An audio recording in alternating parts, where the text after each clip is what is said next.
Assalamu alaikum everyone, welcome to my channel Microbiology with Huria Khan.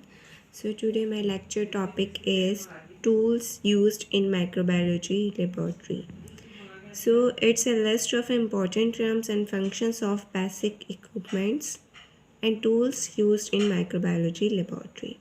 So one by one we will discuss about this term.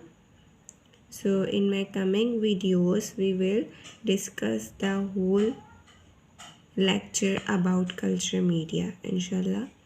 So let's get started. So सबसे पहले यहाँ पर क्या है culture medium. Culture medium होता क्या है, यहाँ पे हम इसको अपनी माइक्रोबायोलॉजी के लैब में कल्चर मीडियम को क्यों यूज़ करते हैं, इसका पर्पस क्या है यूज़ करने का, या इसको यूज़ करना क्यों ज़रूरी है। So the survival and continued growth of microorganism depend on an adequate supply of nutrients and a favorable growth environment. In order to continue the growth, microbes must use soluble low molecular weight substances that are frequently derived from the enzymatic degradation of complex nutrients. A solution containing these nutrients is called culture medium. Basically all culture media are liquid, semi-solid or solid. जिस तरह से living organism को ज़िंदा रहने के लिए खाने पीने की ज़रूरत होती है, या फिर अगर उनकी हमें ग्रोथ बढ़ानी होती है, जैसे कि न्यू बॉर्न बेबी होता है तो वो बिना खाए पिए तो जी नहीं सकते, तो उसकी ग्रोथ के लिए हम उसको खिलाते पिलाते हैं और फिर वो ग्रो होना शुरू हो जाता है और वो ग्रो होता रहता है। इसी तरह जब हमें आर्टिफिशियली माइक्रो ऑर्गेनिज़म्स को रिकग्नाइज़ करना होता है, उसकी पॉजिटिव एजेंट्स उसके कौन कौन से हैं, कौन सी स्ट्रेंथ्स उसकी ज़्यादा हार्मफुल है या कौन सी स्ट्रेंथ उसकी बेनिफिशियल है, तो हम क्या करते हैं उस पर स्टडी करने के लिए उसको लैब में आर्टिफिशियली मीडिया के ऊपर ग्रो करवाते हैं। अब ये जो कल्चर मीडिया होता है इसमें कंप्लीट न्यूट्रिएंट्स होते हैं जो कि बैक्टीरिया के लिए ज़रूरी होते हैं, उसमें ये सारे न्यूट्रिएंट्स मौजूद होते हैं, तो इस वजह से उस पर जो है बैक्टीरिया ग्रो होना शुरू हो जाते हैं। Now come to the next important term is colony. A colony is a cluster of cells derived from the multiplication of a single cell and represent the growth of a single species of microorganism. Colony क्या होता है, एक cluster of sales होता है जो कि एक single cell से ड्राइव हुए हैं। इनके सिंपल मल्टीप्लिकेशन मतलब एक बैक्टीरिया की जो पूरी कॉलोनी होती है, जब भी हम उसको मीडिया के ऊपर देखते हैं तो उसकी पूरी एक कॉलोनी नज़र आती है। हमें तो वो दिखने में बहुत छोटी लगती है, लेकिन उसके अंदर नंबर ऑफ़ जो है वो सेल्स मौजूद होते हैं, क्लस्टर ऑफ सेल्स मौजूद होते हैं जो कि बैक्टीरियल स्पीशीज़ के होते हैं। अगर हम इकोलाई को ग्रो करवा लें तो हमें इकोलाई की कॉलोनी नज़र आएगी, सोडोमोनास को करवा रहे हैं तो सोडोमोनास की नज़र आएगी। It's depend on the species which we will grow on the culture media. So next come to the word, the next term is pure culture. So pure culture क्या होता है, a defined or well isolated colony is a pure culture or growth of a single species of microorganism. मतलब pure culture मतलब जैसे कि हमें अगर हमने बहुत सारे वाटर है, ड्रिंकिंग वाटर अलग होता है, टैप वाटर अलग होता है, और जो है वो जो तालाब का पानी है वो अलग होता है, लेकिन अगर हमने पीने के लिए पानी चाहिए होता है तो हम प्योर वाटर यूज़ करते हैं for the drinking purpose. So as a same way जब हमने एक प्योर कॉलोनी या एक सिंगल बैक्टीरिया पे स्टडी करते हैं तो हम प्योर कल्चर बनाते हैं जो सिर्फ उसी ऑर्गेनिज़म का हो जिस पे हम वर्क करना चाहते हैं, तो सिर्फ उसी का ही वो प्योर कल्चर होता है, that is called pure culture. Single species of micro organism is called pure culture. Now come to the word next from agar slants and deep TS tubes. ये एगर स्लांट्स क्या आते हैं, when a solid medium in liquid state is placed in test tubes. जब जो है solid media liquid state में होता है और टेस्ट ट्यूब्स के अंदर होता है, और and are then allowed to solidify in a slanted position, और उसको हम इस तरह से एक टेढ़ा करके जो है हम उस पोजीशन पर रखते हैं तो वो क्या बन जाता है और उसको सॉलिडिफाई करते हैं। मतलब होता तो वो जो है वो लिक्विड मीडिया है, लिक्विड स्टेट मतलब है वो सॉलिड मीडियम, लेकिन उसको हम लिक्विड स्टेट में ही, जब वो लिक्विड फॉर्म में होता है, वो सॉलिडिफाई नहीं हुआ होता, तो हम उसको टेढ़ा करके इस सलांटेड पोजीशन पे रखते हैं और उसको सॉलिडिफाई होने के लिए छोड़ देते हैं।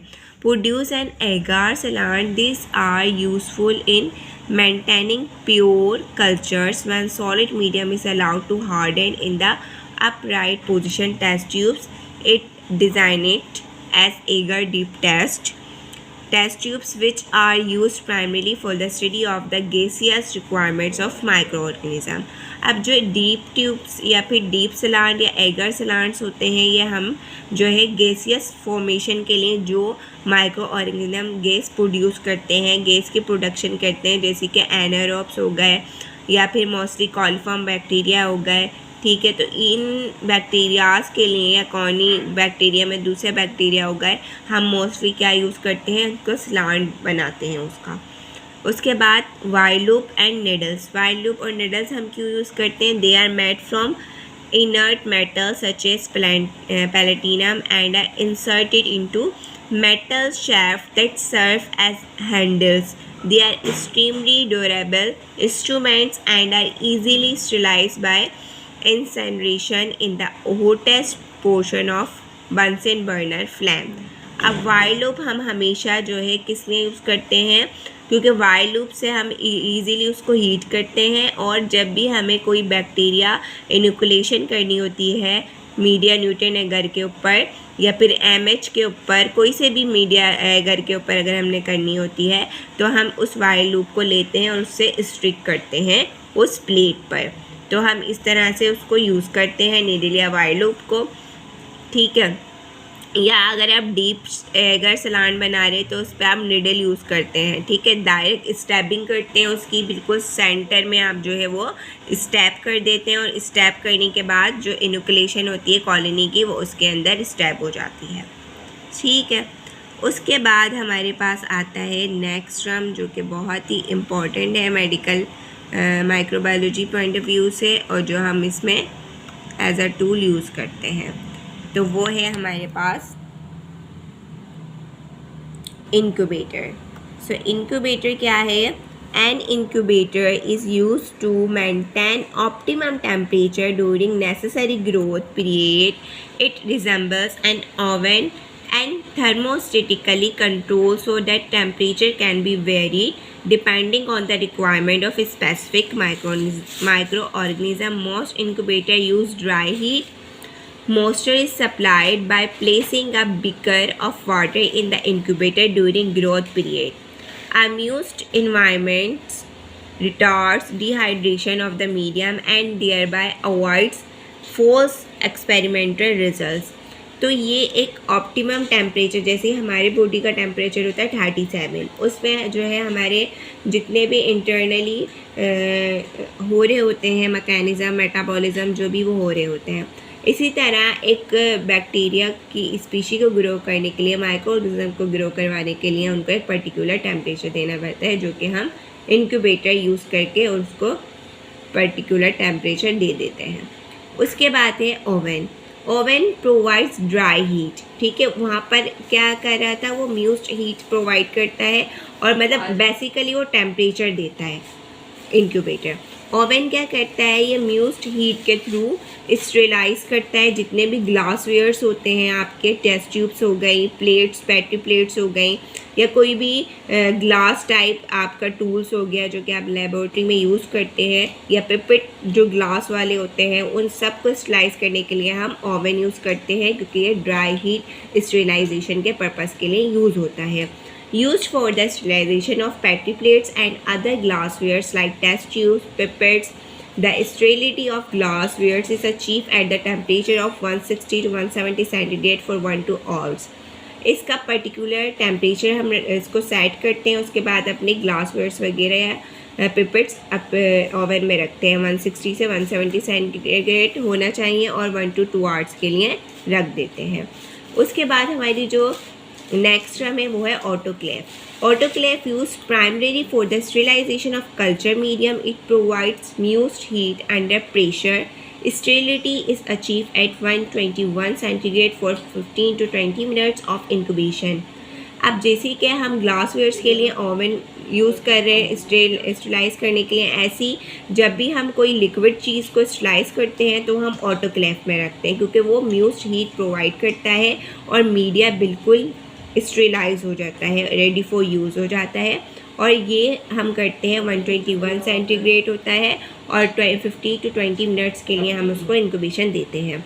उसके बाद आता है refrigerator. A refrigerator is use for a wide variety of purposes such as maintenance and storage of stock cultures between subculturing period and storage of sterilized media to prevent dehydration. It is also used as a repository for thermostable solution, antibiotic serums and biochemical reagents. Basically जो हम refrigerator को use करते हैं microbiology laboratory में, वो हम storage purpose के लिए करते हैं, ताकि अगर हमने कोई भी बैक्टीरिया ग्रो करवाया है किसी मीडिया पे या सैलाड में या डीपेगर में, तो वो हमारे पास वो ऑर्गेनिज़म उसी तरह से मेंटेन रहे। उसको इतना जो है वो रेफ्रिजरेटर टेम्परेचर देता है कि वो हमारे पास स्टॉक कल्चर की फॉर्म में हम उसको सेव करके रख सकते हैं। या कोई भी एंटीबायोटिक को सेव करते हैं, सीरम अपना हम सेव करके रख सकते हैं, या बायोकेमिकल जितने भी रिएजेंट्स होते हैं जिससे हम बायोकेमिकल टेस्ट परफॉर्म करते हैं माइक्रो ऑर्गेनिज्म के, तो उसकी स्टेरिलिटी को मेंटेन करने के लिए भी मतलब उसको स्टॉक इसको रेफ्रिजरेट को यूज़ करते हैं। इंशाल्लाह हमारे नेक्स्ट टॉपिक जो होगा वो कल्चर मीडिया की पूरी डिटेल में आपको बताऊंगी। आई होप कि आपको लेक्चर समझ आया होगा। फिर any confusion, any question in my whole lecture, so you can ask me in my comment section box. Thanks for watching. अल्लाह हाफिज़। If you like my video please like, share and subscribe my channel. Thanks for watching again.